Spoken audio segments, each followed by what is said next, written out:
High বন্ধুরা, good morning.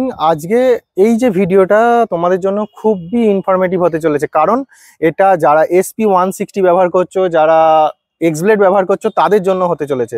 তারা অনেকেই চাইছো যে টায়ার আপগ্রেডেশন করতে। আমি এটা নিয়ে দ্বিতীয়বার টায়ার আপগ্রেডেশন করছি। প্রথমবার টায়ার আপগ্রেডেশনের ভিডিও দেওয়া আছে, তোমরা চ্যানেল ভিজিট করলেই দেখতে পারবে। আর এবারের ভিডিওটা আমি একটু টায়ারের পরিবর্তন এনেছি, টায়ার অন্য একটা নিয়ে চেঞ্জ করতে চাইছি। তোমাদের যে সেকশনটা দেয়া থাকে দুটো টায়ারের, সেম একদম 80/100/17 হচ্ছে সামনের টায়ার, আর 130/70/17 হচ্ছে পিছনের টায়ার। তো এগুলোকে চেঞ্জ করে আমি নতুন টায়ার লাগাতে চলেছি। তোমাদের একবার দেখিয়ে দিই, এই হচ্ছে আমার গাড়ি। আর তোমাদের সামনের টায়ারটা যদি দেখাই, দেখো এখানে 80/100/17 সেকশন টায়ার লাগানো আছে আপাতত। আর পিছনে লাগানো আছে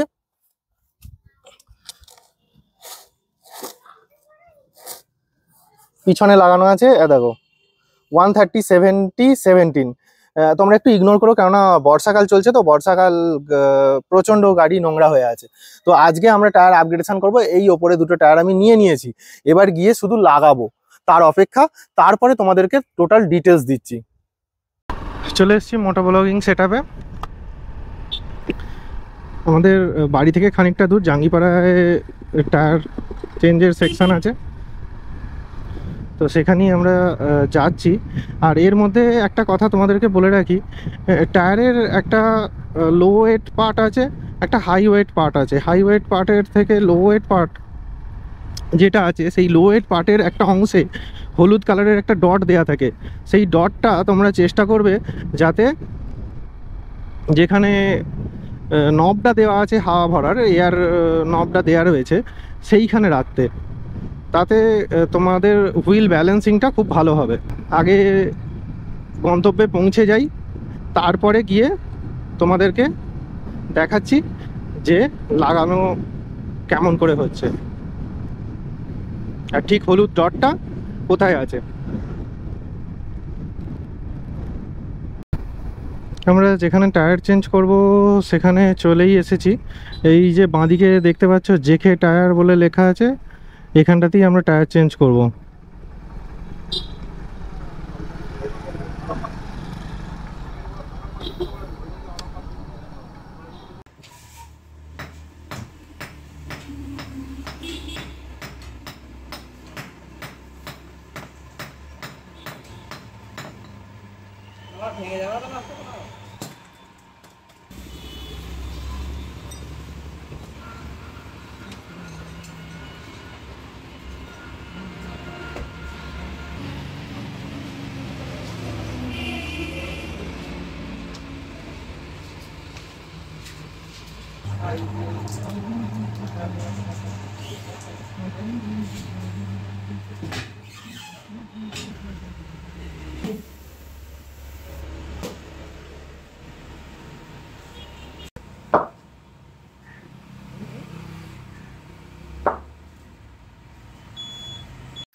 গতকাল ভিডিওটা বানাতে শুরু করেছিলাম, আর সেই ভিডিওটা আর বানানো হয়নি, কেননা তখন বৃষ্টি এসে গিয়েছিল। বৃষ্টি এসে যাওয়ার পর আর ভিডিও কন্টিনিউ করতে পারিনি।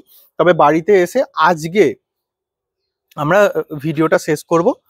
আর তোমরা তো জানোই যে 10টা 5টা যারা ডিউটি করে, যারা তাদের ভিডিও বানানো কতটা চাপের। তাই একটু ইগনোর করো ব্যাপারটাকে, পুরো কন্টিনিউয়েশন রাখতে পারিনি। কালকের পরে আজকেই ভিডিওটা কন্টিনিউ করছি। তো দেখো, কালকে আমি টায়ার নিয়ে বলেছিলাম তোমাদেরকে যে দুটো টায়ারই চেঞ্জ করব। পুজোর আগে দুটো পাইয়ের চেঞ্জ করে দিলাম। আর দেখো, এই হচ্ছে ট্রাম্বলারের টায়ার, পিছনের টায়ারটা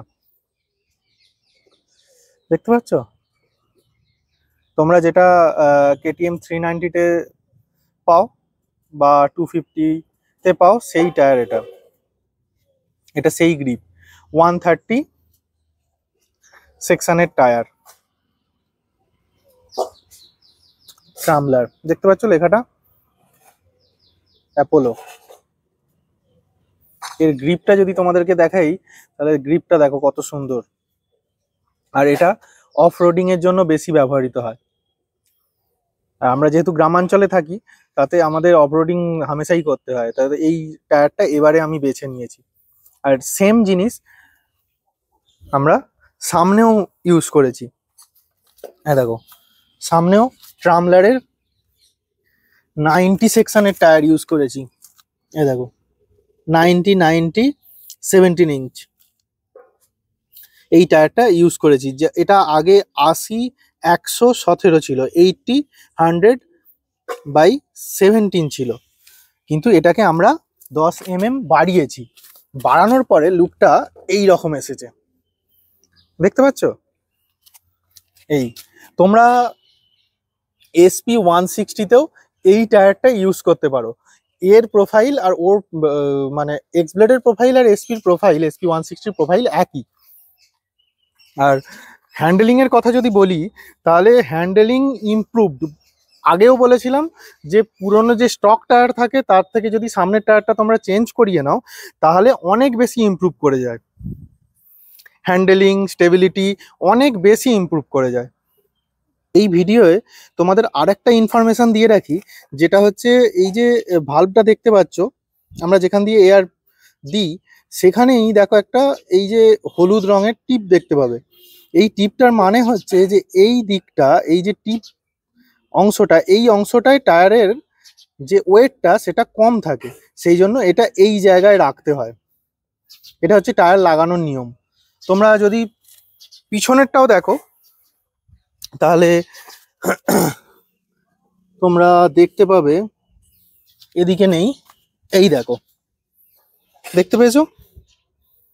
এই যে টিপটা হলুদ রঙের একটা টিপ দেওয়া আছে, সেটা আমরা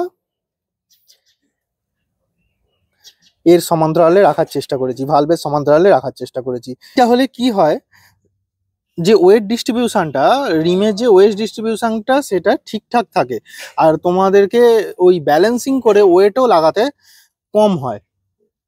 ওভারঅল রিভিউতে আসি।